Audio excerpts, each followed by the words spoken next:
Hi everyone, my name is Daria and I'm the CEO and co-founder of Bunch, the AI leadership coach. I'm also an organizational psychologist and a leadership coach myself. And throughout the last few years, I've been working with startup founders, engineers, designers, product managers, and overall anyone who is making and building digital products. As an engineer, you're coding at lightning speed, you're shipping features, you're squashing bugs, and one thing is more important than anything else. Above else, you want to be reliable. You want to be able to tell your team, I'm going to do this, and then you'll want to be able to actually deliver. So let's look into what's actually happening. Most of the time when you're delayed, it is because you're being pulled into meetings and calls where you don't really know whether you really have to be there.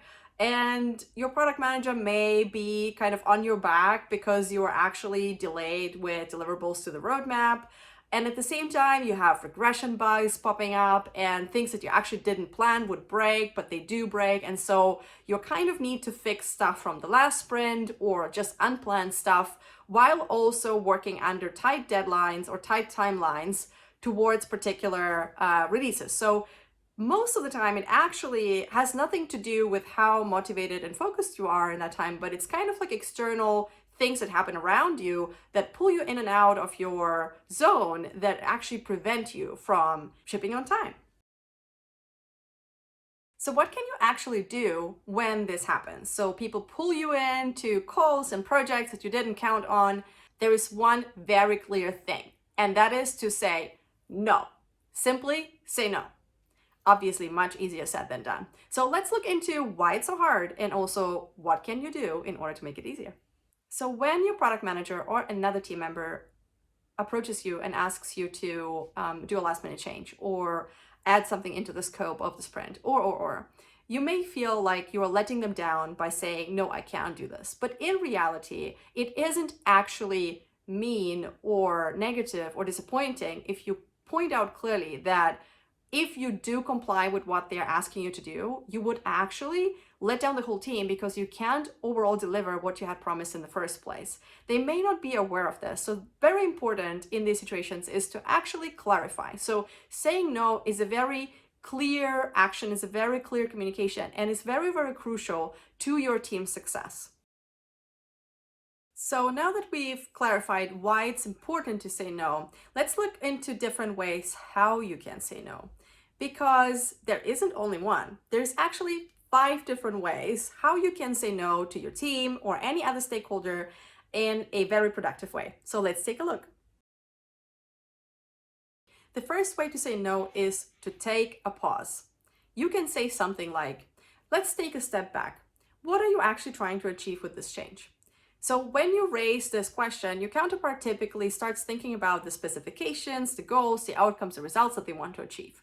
And once you got on the same page around that, you can together mine for quick wins in other ways to achieve these results and these goals without changing the scope of your work. So it won't work in 100% of the cases because sometimes maybe the change is the only way to get to those results, but at least you're actually pushing your counterpart and yourself to think through the specs and actually really understand what is it that you're trying to achieve. So taking a step back is really healthy and it's also a productive way to actually signalize, I can't commit to this right away without thinking it through. The second way to say no is the agreement, which means you generally agree with the change because it is making more impact than whatever else you actually agreed upon before, but you indicate that actually priorities need shifting. So you can respond with something like, oh, that's a great idea. I agree that this is actually better than what we had before, but that also will mean that we have to deprioritize something that we had planned originally. So you basically offer some sort of trade. You say, I'm happy to do what you're asking me to do because I agree this is a good idea and I'm happy to comply and trust your judgment. At the same time, we need to decide what is going to be deprioritized because both things won't fit into the same time frame.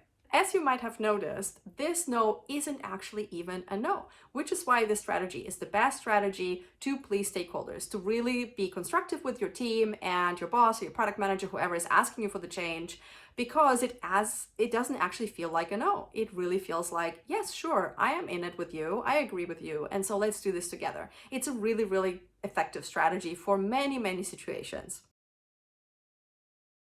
The third way to say no is called the commitment, and it goes like this. The next time someone asks you to take on a new task that you didn't plan for, you can simply respond, I can't jump on this right now because I've committed my time elsewhere. I committed to shipping this fix or to releasing this feature. This indicates that you stand by your word, and that's really important when it comes to building trust in your teams. Following the advice of Alex Weber, the Chief Growth Officer at N26, this is the most effective way to build trust, especially in virtual teams.